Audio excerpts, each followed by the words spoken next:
चलिए तो हमने सीख लिया कि सबसे पहला चाबी क्या है, रिपोर्टिंग भाग में सेड होना है या फिर टोल्ड होना है, तभी जाके टेंस उगड़ुम बुगड़ुम कुछ भी चेंज हो जाएगा, आपको पता है वो सारा चीज। लेकिन एक्सेप्शन कुछ है, देखिए एक्सेप्शन कुछ है। एक्सेप्शन का मतलब पता है आपको क्या होता है? एक्सेप्शन का मतलब आपके दोस्तों में भी ऐसा होता है कि सब लोग राजी हो गए मोमो खाने के लिए, बस एक ही बंदा बड़ा जिद्दी होता है, नहीं उसको आलू परोठा खाना, उसको जितना भी समझाओ नहीं मानेगा।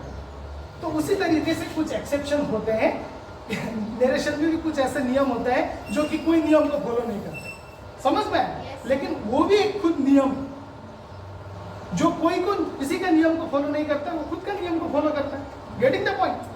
तो उसे नियम से बाहर नहीं कहा जाता है, हालांकि उसका अपना नियम होता है, वो दूसरों से एग्री नहीं करता है। तो देखो भाई, भला ही मैंने कहा रिपोर्टिंग वर्ब में सेड या टोल्ड हो तो टेंस में चेंज आता है, मैंने कहा कि नहीं कहा?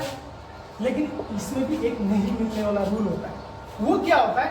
सेड हो या टोल्ड हो, सेड हो या फिर टोल्ड हो, अगर वो सेंटेंस कॉमा के अंदर वाला सेंटेंस यूनिवर्सल ट्रू हो, यानी कि सर्वकालीन सत्य हो, जैसे कि सन राइजेस, सन कहां से नहीं उगता है?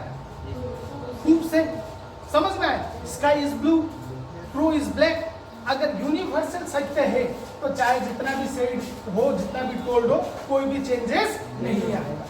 पहला नियम। दूसरा नेचुरल लॉ, प्राकृतिक नियम, प्राकृतिक का नियम, ये दोनों एक ही बात है, इतना अंतर नहीं है। प्रोवर्ब यानी कहावतें, कहावतें का मतलब पता है ना? एक कहावत है, मैं सबके लिए कहूंगा, कुत्ते की पूंछ को तुम जितना भी सीधा करना चाहो वो कभी सीधा नहीं होगा। पूंछ नहीं, दुम कहते हैं शायद ने इसको, कुत्ते की दुम को जितना भी सीधा करना चाहो वो सीधा नहीं होगा। ये कथन है ना, तो उसमें भी कोई भी चेंजेस नहीं आएगा, है कि नहीं? Honesty is the best policy, सत्यवादी सबसे अच्छा धर्म है कि नहीं? तो इसमें भी ये भी कथन है, सत्य कथन है, तो इसमें भी कोई परिवर्तन, चाहे सही 5 बार हो, टोल 10 बार हो, कोई फर्क नहीं पड़ता है।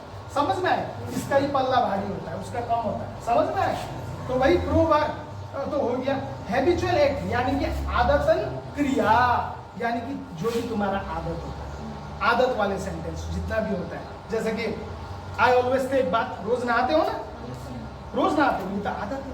तो आदत वाले में भी कोई भी चेंजेस नहीं आता है। उसके बाद हिस्टोरिकल फैक्ट, ऐतिहासिक तथ्य।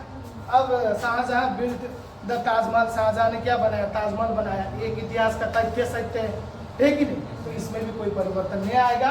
तो फिनिशिंग अगर मैं आपको समझाने का कोशिश करूं, एक तराजू ले लो, एक क्या ले लो बेटा? तराजू। बनाऊं कैसे भाई? कभी बनाया तो हूं नहीं, फिर भी बनाने की कोशिश पूरी रहेगी मेरी। इस तरीके से होता है ना, इस तरीके से तराजू ऐसा ही तो होता है ना, यहाँ पे कुछ एक कांटा लगा होता है कि नहीं? तो ये सारे चीज को मान लो कि ये तराजू में है और सेड और टोल्ड इसमें। तो सेड और टोल्ड जितना भी भारी क्यों ना हो, इससे तो हल्का ही रहेगा। इससे क्या रहेगा? हल्का ही रहेगा। इस चीज को मैं इस चित्र के सहारे दर्शाना चाहता हूँ। Are you all clear? तो जितना भी सेड और टोल्ड हो, अगर कॉमा के अंदर में ये सारे रहेंगे तो सेड टोल्ड भी फेल खाएंगे, कोई परिवर्तन नहीं घटेगा। Thank you.